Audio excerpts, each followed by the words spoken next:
Hey, welcome back, everybody. So, Joe Manchin got exactly what he wanted in this debt ceiling bill, despite spending the last few years screwing over the American people, especially those on Social Security benefits. He spent the last couple of years blocking multiple stimulus checks, blocking that $1,000 voucher for seniors, basically lowering every single thing that Democrats were trying to do to help seniors, and now he still gets what he wants. So in this video, we're going to talk about exactly what's included in this debt ceiling bill for Joe Manchin.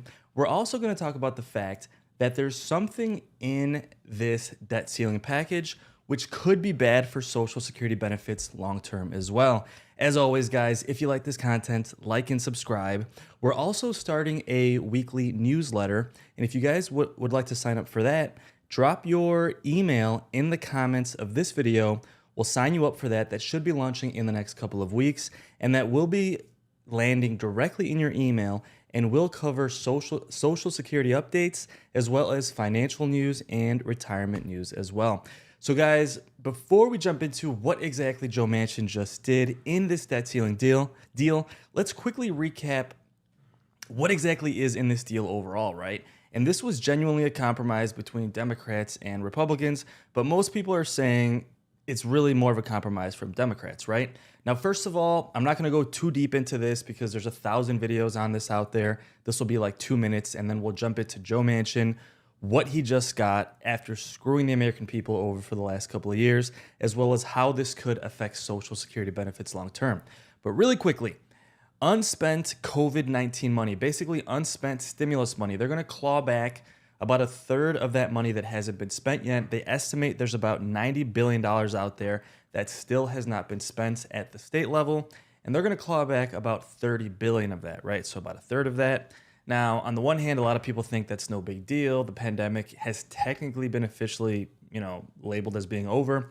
On the other hand, some people are saying, you know what, spend that money, give people, even at the state level, maybe a stimulus check, maybe some kind of rental assistance, things like that. But that is what's included in this debt ceiling deal. About a third of that is going to be clawed back, but they are still going to leave 60 billion, much of which is going to next generation COVID treatments, as well as providing VA benefits, mainly healthcare.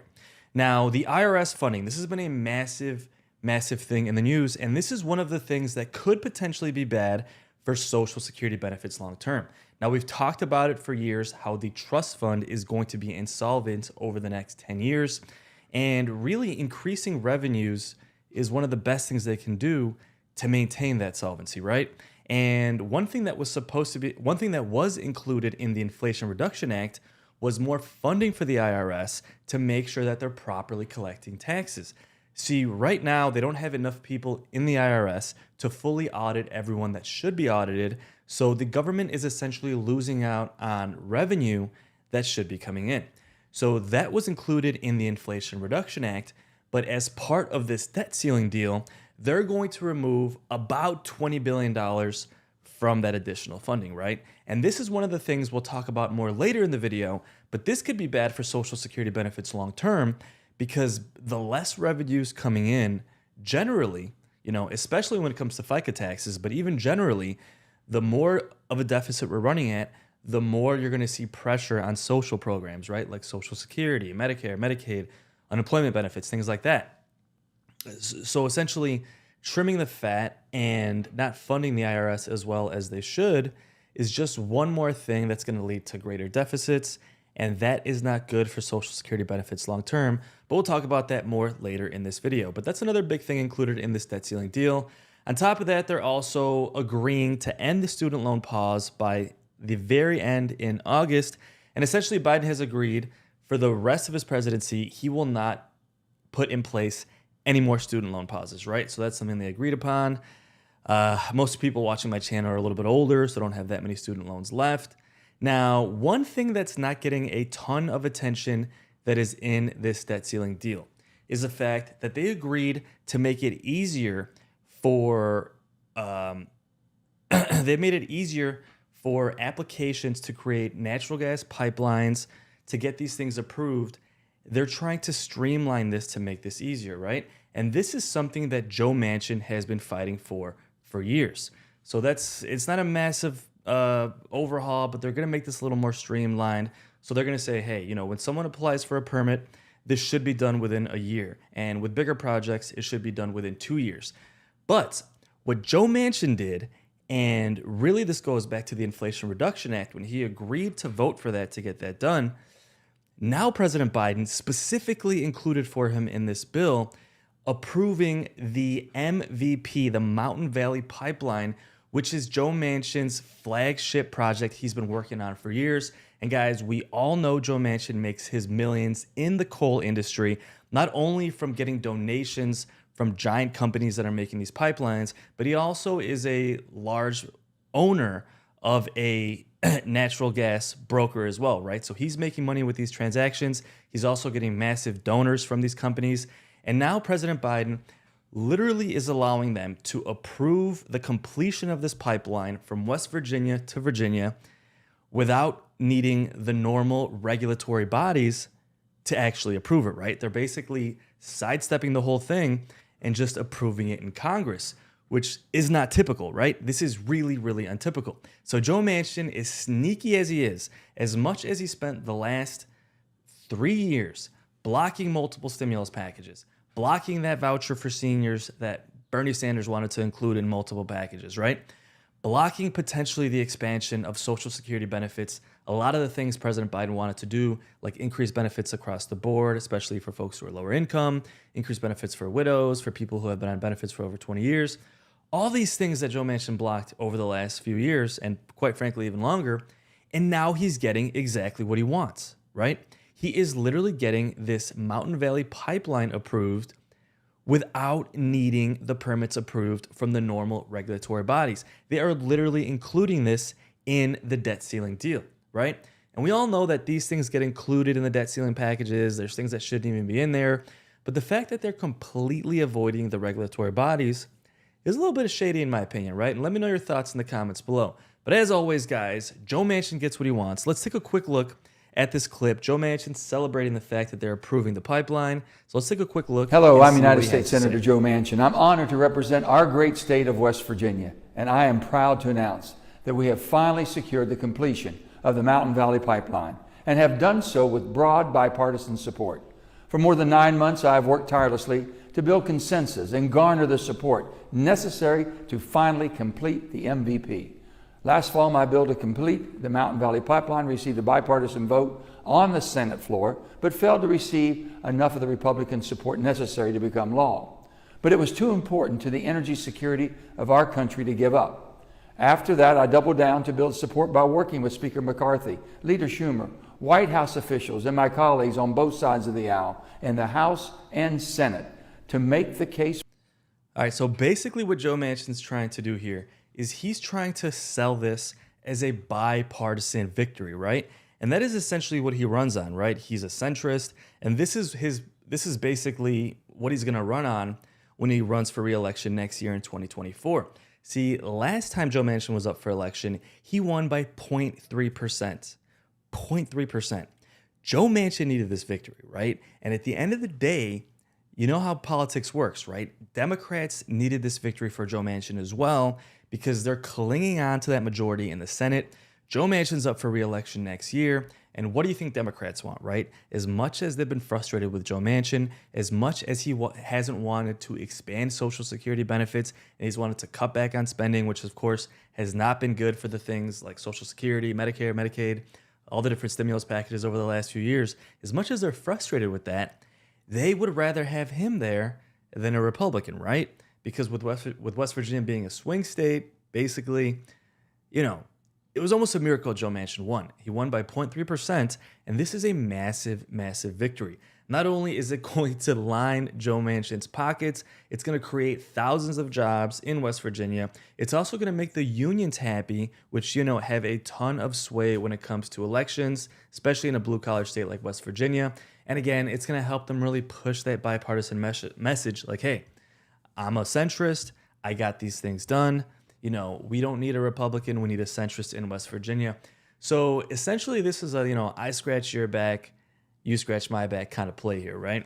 Where Joe Manchin helped President Biden approve the Inflation Reduction Act, which included a lot of things like lowering prescription drug prices, as well as expanding credits for clean energy, basically encouraging people to buy electric vehicles and giving them tax credits, putting more money into research and development for clean energy and things like that, which obviously goes against what Joe Manchin wants.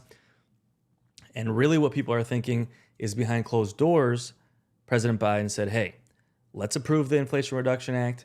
And next year when we do the debt ceiling deal, we're going to squeeze in this Mountain Valley Pipeline thing, right? We're going to approve it without needing the normal regulatory bodies to get that done. So guys, let me know your thoughts on that in the comments. Joe Manchin, once again, as sneaky as he is, keeps getting what he wants. And he's good. He's good at this stuff, right? But it's frustrating. After he screwed so many people, especially from that $1,000 voucher that Bernie Sanders wanted to include in the Inflation Reduction Act, it's honestly, it's frustrating, right? Now, as far as the Inflation Reduction Act, right? Technically, we already covered that, so let's move on to the next story here. Now, what is in this debt ceiling deal that could potentially be bad for Social Security benefits long term? Well, essentially clawing back that, or not clawing back, but essentially not including $20 billion for the IRS, that could be bad for Social Security benefits long term. Now, we all know that the trust fund is expected to go insolvent in 2034, right? So we have about 11 years here, and something has to get done. They keep kicking the can down the road. We keep running at deficits. And when you have things like the tax cuts that Trump put in place, now we have these things that President Biden has put in place. We just keep running at a greater deficit. And this IRS funding, although it was a drop in the bucket, it was a step in the right direction, right? And really, this is going to create a situation where the larger the deficit gets and the longer the deficit keeps going, the more there's going to be pressure to cut programs, right? To reduce things like Social Security benefits, reduce Medicare and Medicaid benefits, things that seniors in this country really rely on. Now, we'll have to wait and see what happens, but coming up over the next couple of elections, this is going to have to be addressed, right? Whether it be Social Security benefits directly or it be taxes with former President Trump's tax cuts, right, that he put in place. These are set to expire in 2025, right after the next presidential election. So this is something that's going to have a massive impact on the next presidential election. President Trump, President Biden, and Ron DeSantis, they're all going to have to come out and say, what are we going to do about these expiring tax cuts that President Trump put in place, right? Because if you look on your screen, the majority of people are going to see their taxes go up by a few percent. Most people across the board. So that's going to be a big part of, the campaign trail. Are we going to extend these tax cuts? Are we going to let them expire and are people's taxes going to go up? Although that's bad in the short term, especially for people who are younger and working, increasing revenues is technically good to some extent to people who are already on Social Security benefits, because then, maybe the program will remain solvent for much, much longer, if that kind of makes sense. So there's a lot up in the air, folks. What's going to happen? Is this debt ceiling deal going to have a negative impact on Social Security benefits long term? Are the presidents-elects that run for office, are they going to campaign on Social Security benefits like President Biden did, which of course made a ton of promises, but until now has not kept them? And are they going to campaign on these tax cuts that are technically set to expire in 2025, right? So guys, with that said, let me know your thoughts in the comments. Let me know what you think about Joe Manchin, once again, as always, getting exactly what he wants after screwing the American people for so many years. Let me know what you think about the debt ceiling deal, reducing funding for the IRS, and whether or not you think that could negatively impact Social Security benefits down the road. And let me know if you think that this tax issue will be a massive, massive issue when it comes to the next presidential election. And with that said, guys, thank you so much for watching. Once again, if you guys want to sign up for our newsletter, leave your email in the comments below. It's going to be a weekly newsletter dropping to your email, and it's going to be a bite-sized, maybe a 5-minute read covering the latest Social Security benefits updates each week, as well as general financial and retirement news that affects you as well. So guys, thank you so much for watching. I hope you guys are having a great day, and I'll see you on the next video.